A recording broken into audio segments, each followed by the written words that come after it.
En chair, manifestation physique et visible de Jésus-Christ. Mes bien-aimés, ne croyez pas à tout esprit, mais éprouvez les esprits pour savoir s'ils viennent de Dieu. Car plusieurs faux prophètes sont venus dans le monde. Reconnaissez l'Esprit de Dieu à ceci. Tout esprit qui confesse Jésus-Christ venu en chair est de Dieu. Mais tout esprit qui ne confesse pas Jésus-Christ venu en chair n'est point de Dieu. Et c'est là l'esprit de l'Antéchrist, dont vous avez ouï dire qu'il viendra et qui, dès à présent, est dans le monde. Premier épître de Jean, apôtre, chapitre 4, versets 1 à 3. Car plusieurs séducteurs sont entrés dans le monde qui ne confessent point Jésus-Christ qui est venu en chair. Un tel homme est un séducteur et un antéchrist. Prenez garde à vous, afin que nous ne perdions pas le fruit de notre travail, mais que nous en recevions une pleine récompense. Quiconque s'écarte de la doctrine de Christ et n'y persévère pas n'a point Dieu. Celui qui persévère dans la doctrine de Christ a et le Père et le Fils. Si quelqu'un vient à vous et n'apporte point cette doctrine, ne le recevez pas dans votre maison, et ne le saluez point. Deuxième épître de Jean, apôtre, versets 7 à 10. Jésus-Christ s'est présenté comme un simple homme. Mais qu'est-ce que cela veut dire? Qu'il était doux et humble de cœur, s'étant abaissé volontairement, compatissant, qu'il ne recherchait pas la gloire des hommes, mais celle de Dieu. L'attitude d'obéissance qu'il avait est bien celle que nous devons suivre, adopter. Aujourd'hui, plusieurs prêchent un Jésus-Dieu à tous les hommes, en se basant sur une doctrine étrangère, un dogme qui a été posé après le solide fondement doctrinal établi par Jésus-Christ et ses apôtres.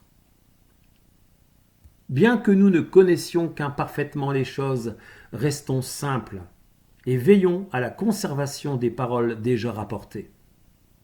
L'Écriture enseigne ainsi. Toute l'Écriture est divinement inspirée et utile pour enseigner, pour convaincre, pour corriger, pour instruire dans la justice, afin que l'homme de Dieu soit accompli et parfaitement propre pour toute bonne œuvre. 2 Timothée, chapitre 3, versets 16 à 17. La grande question est là. Se laisseront-ils reprendre, corriger, puisqu'en effet la parole nous l'enseigne? Il n'y a aucun mal à se laisser reprendre, c'est tout à fait normal. Quel fondement doctrinal renversera-t-on? Le solide fondement de la parole écrite demeure un solide fondement de la vérité. Perfectionnons-nous, dis-je, dans la connaissance des Écritures, et laissons-nous guider par ceux qui possèdent l'Esprit de Dieu. Qui connaît ce qui est en l'homme, si ce n'est l'Esprit de l'homme qui est en lui? Effectivement, n'avons-nous point l'Esprit de Dieu pour connaître les choses qui nous ont été données de Dieu, confiées par lui?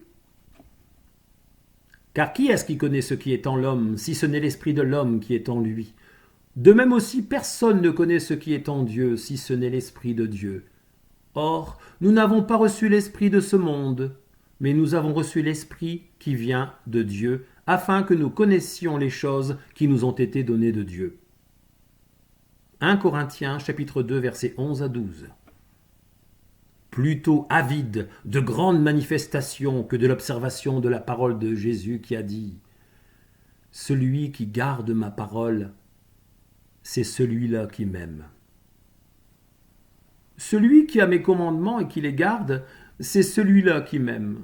Et celui qui m'aime sera aimé de mon Père, et je l'aimerai, et je me ferai connaître à lui. » Jésus lui répondit, « Si quelqu'un m'aime, il gardera ma parole, et mon Père l'aimera.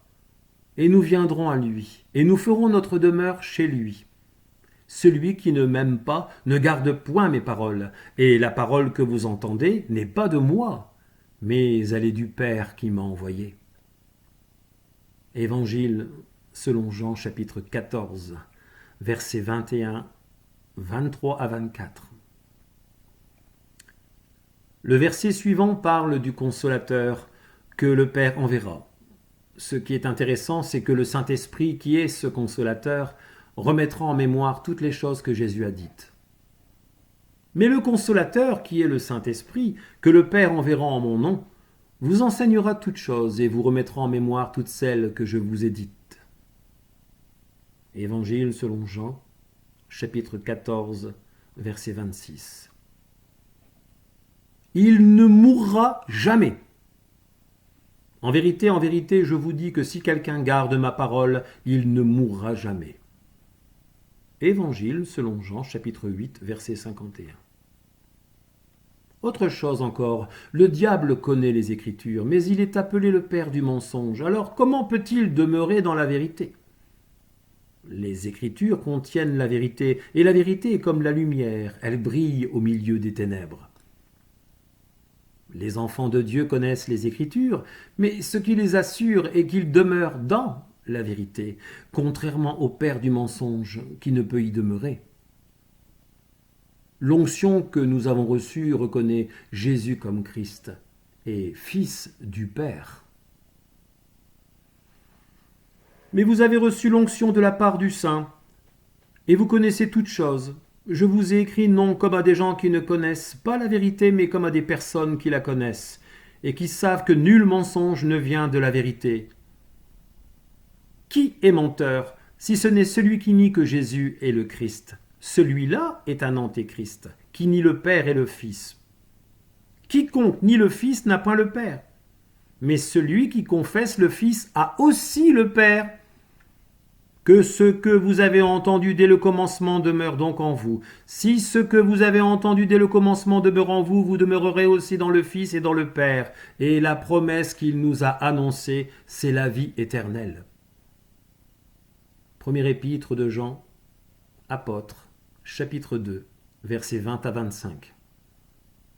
Voyez-vous, croire, être croyant ne suffit pas pour plaire à Dieu, mais connaître, demeurer, sont des termes qui conviennent bien à ses enfants. Le disciple de Jésus-Christ n'aspire aucunement à être élevé par les hommes, mais il compte sur son Dieu et sur le Maître qu'il a suscité.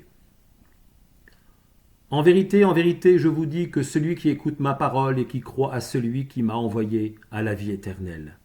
Et il ne sera point sujet à la condamnation, mais il est passé de la mort à la vie. Évangile selon Jean chapitre 5, verset 24.